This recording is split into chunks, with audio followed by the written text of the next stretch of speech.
She missed her job interview helping a lost girl, not knowing she was a millionaire's daughter.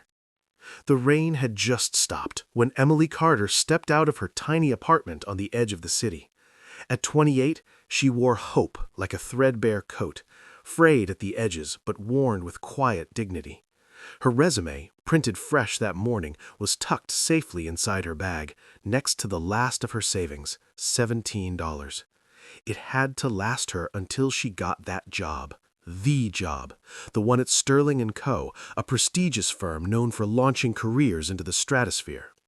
It was 9:20 a.m. She had exactly 40 minutes to get downtown.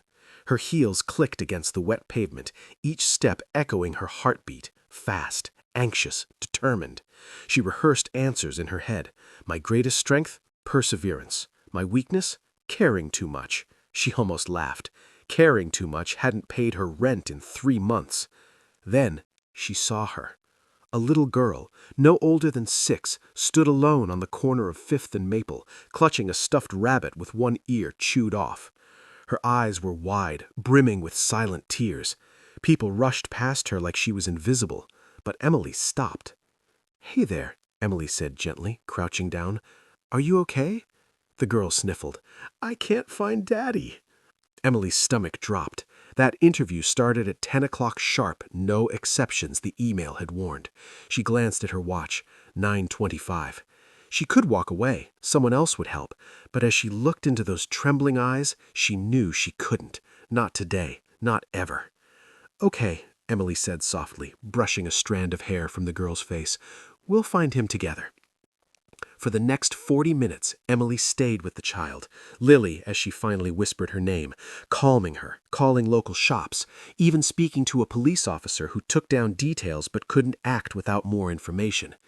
Emily missed her bus. She missed her interview. She missed the only chance she thought she had. By 10:45 a.m., a sleek black sedan screeched to a halt. Out stepped a man in a tailored suit, his face etched with panic, until he saw Lily. He ran to her, lifting her into his arms, sobbing with relief. Then he turned to Emily. You stayed with her?" Emily nodded, suddenly shy. She was scared. I couldn't just leave her. The man, Daniel Hartwell, CEO of Hartwell Industries, studied her, not with the detached scrutiny she'd expected from corporate eyes, but with something deeper. Gratitude, wonder.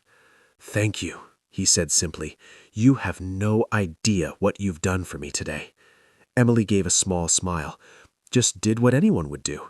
But they both knew that wasn't true. 3 days passed. Emily sat on her worn couch, staring at a rejection email. "We regret to inform you." She didn't even finish reading. She already knew. No-shows didn't get second chances. Then, a knock. A courier handed her a crisp envelope embossed with the Hartwell Industries logo. Inside was an invitation. "Please meet me at my office tomorrow at 2 p.m. Daniel Hartwell." Confused but curious, Emily went. The office was all glass and quiet power, views of the city stretching endlessly below. Daniel greeted her warmly. "Emily," he began, "I've spent the last decade building an empire, but last week I nearly lost the one thing that matters most, my daughter. And you gave her back to me. Not just physically, you gave her peace. You gave me hope." He leaned forward. "At Sterling & Co., they were looking for resumes, but I'm looking for character, integrity, kindness, the kind that shows up when no camera's rolling, no reward promised." He slid a contract across the desk. "I want you to lead our new Community Impact Division, a role that doesn't just chase profit, but purpose. Will you take it?" Emily's eyes filled with tears, not just because of the salary, though it was more than she'd ever dreamed of, but because someone had seen her, not her resume, not her past rejections, but her heart. "Yes," she whispered, "yes, I will." Months later, Emily stood on stage at a charity gala, accepting an award for humanitarian leadership. In the front row sat Lily, now beaming, her stuffed rabbit tucked under her arm. Beside her, Daniel watched with quiet pride. Emily hadn't just found a job that day on the rainy street. She'd found her calling and a family she never knew she needed. This story isn't just about missed interviews or lucky breaks. It's about the quiet courage of choosing kindness when it costs you everything. It's a reminder that humanity isn't measured in resumes, but in the moments we choose to stop and care. If this story moved you, please like, share, and subscribe to our channel. Your support helps us bring more heartfelt, cinematic stories to millions around the world.